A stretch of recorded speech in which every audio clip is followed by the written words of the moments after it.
The world of the Cliff Fall clan is vertical.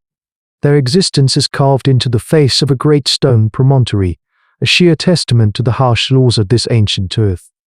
Down below, in the humid green expanse, the true lords of this prehistoric world, the Tyrannosaurus, the armored Ankylosaurus, the vast herds of Triceratops, live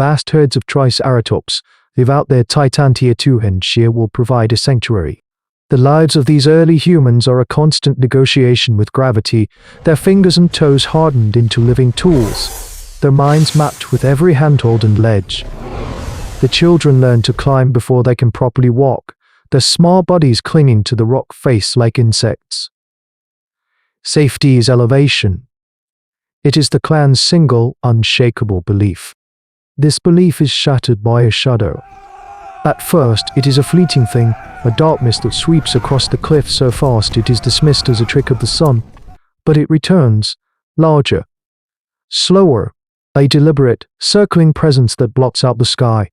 It is not the familiar shape of the smaller pterosaurs that coast on the thermals, hunting fish in the river below.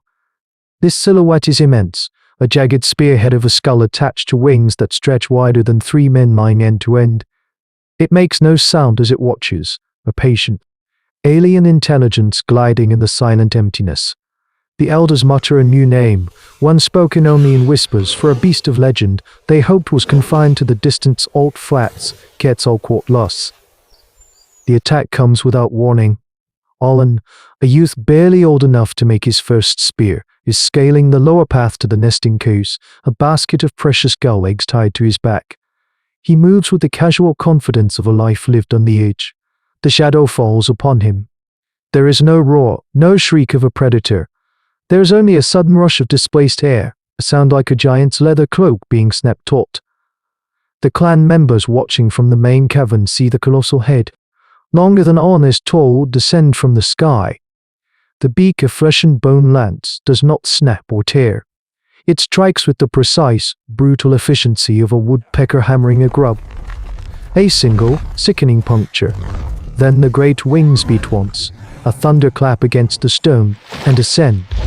Alan is gone, a limp shape dangling from the creature's beak as it rises back into the unforgiving blue. The silence that follows is heavier than any rockfall. The clan is left staring at an empty path, the horrifying truth settling into their minds. It was not a random act. The sky tyrant had watched, it had learned, it was hunting them. Panic? A cold and suffocating vine wraps around the clan's heart. The paths they once trod with unconscious grace are now lines of terror. Every journey for water, every hunt for nests along the lower ledges becomes a life or death gamble against the open sky. Mothers pull their children deep into the recesses of the caves, their world shrinking to the damp, oppressive dark. The hunters, men and women of immense courage who would face a charging Allosaurus with coordinated resolve, are rendered helpless. Their spears are useless against a phantom that strikes from above. Their greatest strength, their fortress of elevation, has become their cage. For 2 days the great shadow of the pterosaur circles, a patient vulture waiting for the carrion of their courage to ripen. It seems to be studying them, noting their patterns of fear, its alien mind engaged in a form of predatory anthropology. It is Kale, his face a mask of sun-cured leather and old scars, who breaks the paralysis. He is no chief, but his voice carries the weight of 100 seasons and 1,000 close calls. He gathers the able clan members in the great cavern, the firelight casting their anxious faces in flickering relief. The sky has teeth now, he states, his voice a low rumble. We cannot live in this cave forever. We must give the stone its own teeth. His plan is born of grim, desperate logic. They cannot fight the beast in its element, the boundless sky. So they must make their element the cliff face hostile to it. They will not hide from the sky tyrant. They will invite it to its death. The work begins. It is an act of communal defiance, a desperate surge of hominid history in the making. The clan's entire focus shifts. Foraging parties, now heavily guarded by sky watchers, descend into the perilous green world below, not for food, but for wood.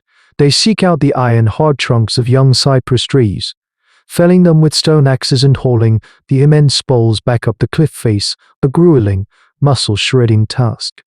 Back in the cave, the air fills with the sharp scent of cut wood and the rhythmic scrape of flint on bone. Their osteodontocratic technology, once limited to hide scrapers and butchering tools, is refined for war. They affix long, sharpened shards of fossilized bone and razor-edged flint to the tips of the poles, creating brutal, oversized pikes. Simultaneously, every hand capable of weaving is put to work. They gather the thickest, toughest vines, twisting them into ropes as thick as a man's arm, then knotting them into vast, crude nets, each one a testament to their collective will. This is the heart of Cale's foresight, a trap in 3 dimensions. The sharpened poles will be hammered into crevices along the most exposed pathways, angled upwards like a bed of deadly thorns. The nets, anchored above, will be ready to drop, designed not to hold the beast but to foul its immense wings, to break its flight and send it tumbling. During the long, terrifying days of construction, with clan members dangling from woven ropes to set their deadly trap, the Quetzalcoatlus watches. It glides past, its head cocked, its obsidian eyes seeming to comprehend their purpose. It is a race between human ingenuity and a predator's patience. The bait is Mara. She is young, fast, and carries the weight of a stolen future. The sky tyrant took her mate Olin. There is no ceremony, only the grim acceptance of a necessary sacrifice. She understands the calculus of survival. Gil grips her shoulder, his touch a silent acknowledgement of her courage, before she begins her slow, deliberate climb down to the most exposed ledge, directly beneath the latticework of hidden pikes and the waiting nets. Their knuckles white as they grip spears and the trigger ropes for the nets. The silence on the cliff face is absolute, a held breath, stretching for an eternity. For a long hour, nothing happens. The sun beats down. The only sound is the distant cry of unfamiliar birds. A cold dread begins to seep into their resolve. Perhaps the creature is too intelligent. Perhaps it sees the trap. Then the shadow falls. It comes from the glare of the sun, the black spectre descending with terrifying speed.